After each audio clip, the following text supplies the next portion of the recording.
Mesdames et messieurs, chers téléspectateurs, merci de nous rejoindre pour ce nouveau rendez-vous avec l'actualité. À la une, le processus de rapatriement des chimpanzés qui sont à l'étranger. Où en est-on? Le Premier ministre Gervais Ndirakobucha s'exprime devant le Parlement. Toujours dans l'actualité nationale, les prix des denrées alimentaires ne respectent pas les barèmes fixés par l'État malgré quelques améliorations constatées sur certains marchés de la ville de Bujumbura. Tout de suite, les détails de ces informations. Restez avec nous.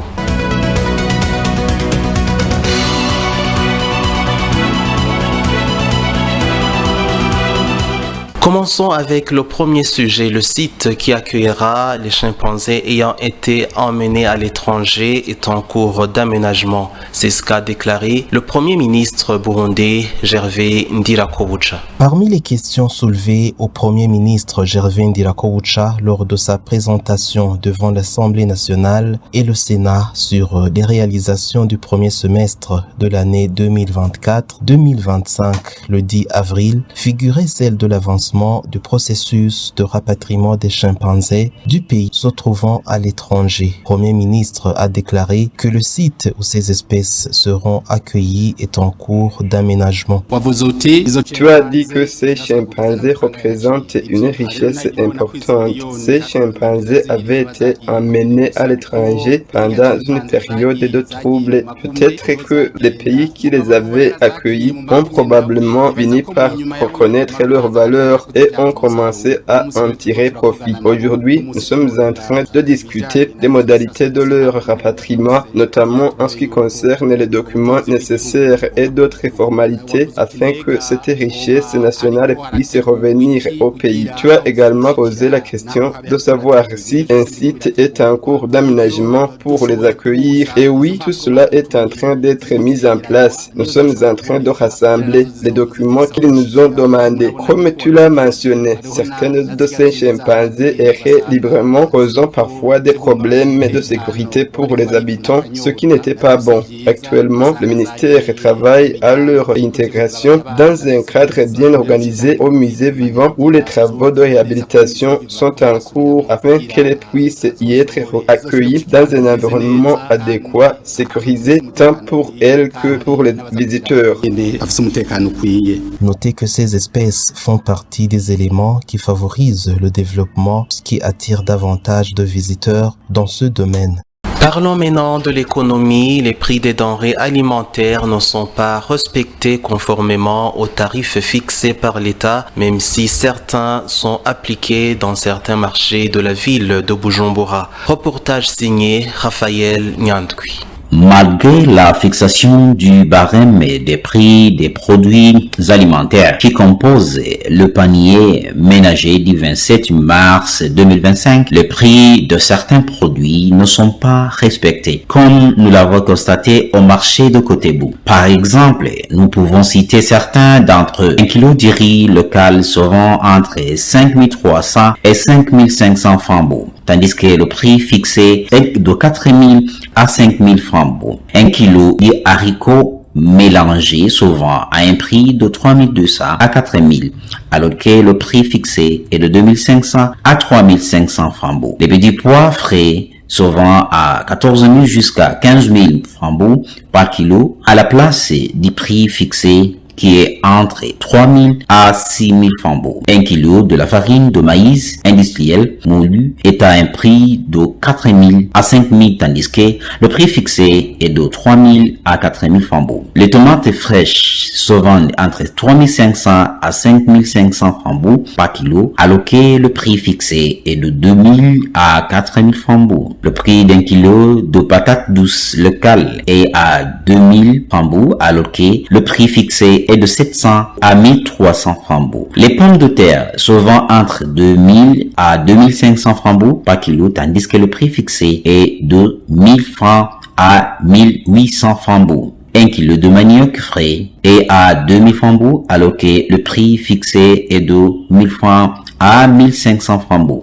Le prix d'un kilo de banane est entre 2300 à 2500 fambous au lieu du prix fixé qui est de 1000 à 2000 fambous. Les oignons rouges et blancs se vendent à 4000 fambous tandis que le prix fixé est de 1000 francs à 3000 fambous. Un kilo de viande avec os, dite changa changa, se vend entre 25 000 à 28 000 fambous, tandis que le prix fixé est de 20 000 à 25 000. Et la viande sans os, dite omososo, se vend à 34 000 par kilo, alors que le prix fixé est de 25 000 à 28 000. Un litre d'huile cookie produit par Savonneau se vend à 18 000 alors que le prix fixé ne peut pas dépasser 13 000 fambous. Et l'huile de palme non raffinée se vend à 9 000 par litre tandis que le prix fixé est d'entre 4 000 à 5 000. Malgré cela, il y a des prix de certains de produits qui sont respectés, entre autres farine de maïs, farine de manioc, dite équivalent des riz blanc importé,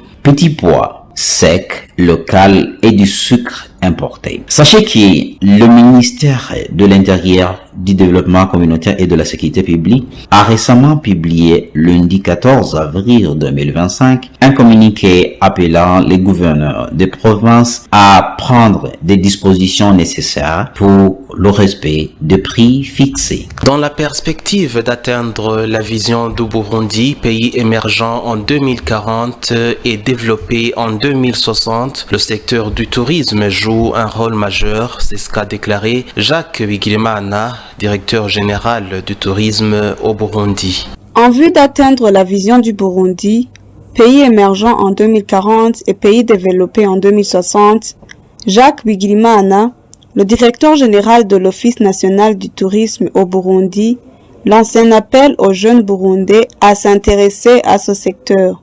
Nous lançons un appel aux jeunes Burundais qui terminent les études et qui n'ont rien à faire. Au lieu d'aller se tenir debout sur les routes ou au sud de l'Ivoire, ils viennent ici. Nous leur montrerons comment s'organiser pour commencer ce métier de guide touristique. C'est important, ça rapporte beaucoup et ça occupe beaucoup les jeunes. Jacques Bigirimana indique que pour devenir un guide touristique, ce sont les compétences de base qui sont les plus importantes. Il faut que ce soit des jeunes des jeunes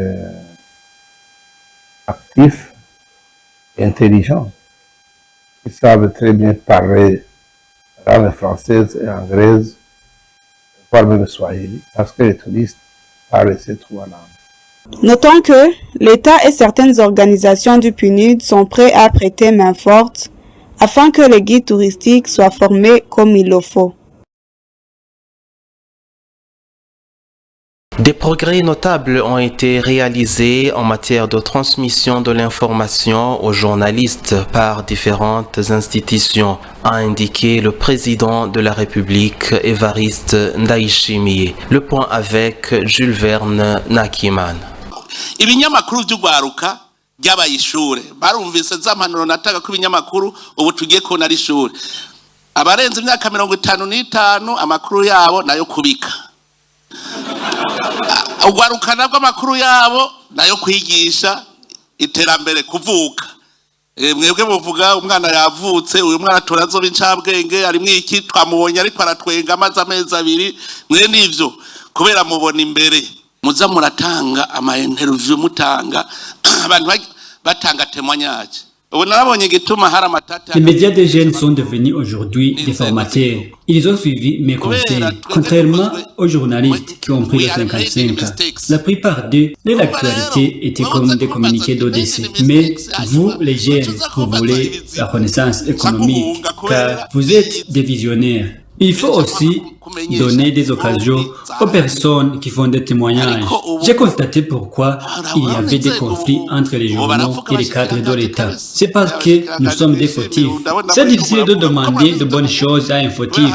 Il va fuir car il a peur que ses secrets soient divulgués. Mais aujourd'hui, ça a changé. Avec la vision de notre pays, les ministres ont beaucoup de choses à dire. Par exemple, des projets prévus pour l'accompagnement de cette vision, ainsi de suite. Mais si ce n'était pas cette vision, qu'est-ce que vous allez dire? Que nous aussi, les plus âgés, acceptent le changement. C'est comme ça que la transformation commence. Avant, on puisait l'eau dans des fontaines, mais les jeunes ne le savent pas. Nous devons l'accepter. Si vous aménagez la fontaine en premier lieu, vous devrez la détruire et la reconstruire par après afin d'avoir d'eau potable. C'était le même cas pour Payesh. À sa naissance, les gens ne voyaient pas son importance. Ils disaient que c'est du gaspillage. Mais en nous servant de beaux exemples. Hanyuma rero ugaca wubaka ukamenaja neza amazi mawe gaca zaratongana ukagenda amabagenda haza meza gushikaho hazodomena meza gusa namwe rero burya niko bimeze igihe Payeje ariko iravuka yenda abantu babona umenga no gutoba ivomo ayo mahera yonone wiki bigize iki no gutoba ivomo mugabo ntibamenya ko turiko turema bishasha ivyo bishasha nivyo bizotugira abashasha natwebwe mwebwe rero gwaruka. Ouvrons à présent la page internationale.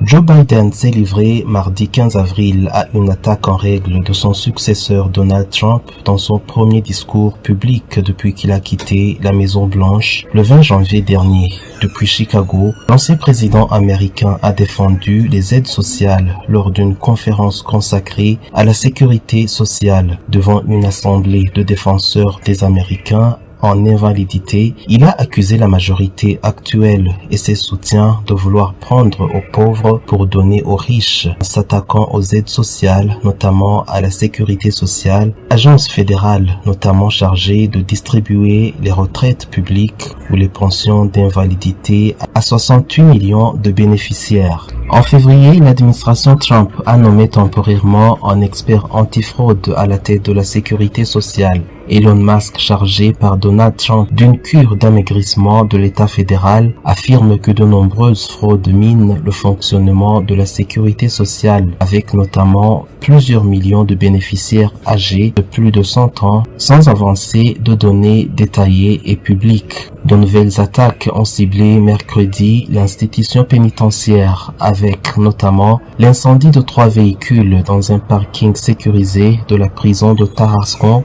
une tentative de déstabilisation dénoncée par le ministre de la Justice Gérald Darmanin. Ces nouveaux incidents interviennent au lendemain d'attaques coordonnées contre plusieurs établissements pénitentiaires en France, principalement des incendies de véhicules, mais également des tirs à l'arme automatique contre la porte de la prison de Toulon qui n'ont pas fait de victimes. Vers 5h20 mercredi, 3 véhicules ont été incendiés devant la prison de Tarascon sur un parking isolé réservé au personnel grillagé et à l'accès sécurisé par un digicode, a indiqué à l'AFP le procureur de la République de Tarascon, Laurent Gumbo. Un des véhicules appartenait à un agent de la prison en service, un autre à une entreprise intervenant au centre de détention et le troisième, totalement détruit, n'avait pas encore été identifié selon le procureur, évoquant au moins 2 départs de feu. C'est sur cette note internationale que se referme ce journal. Merci de l'avoir suivi. Restez avec nous pour la suite de nos programmes.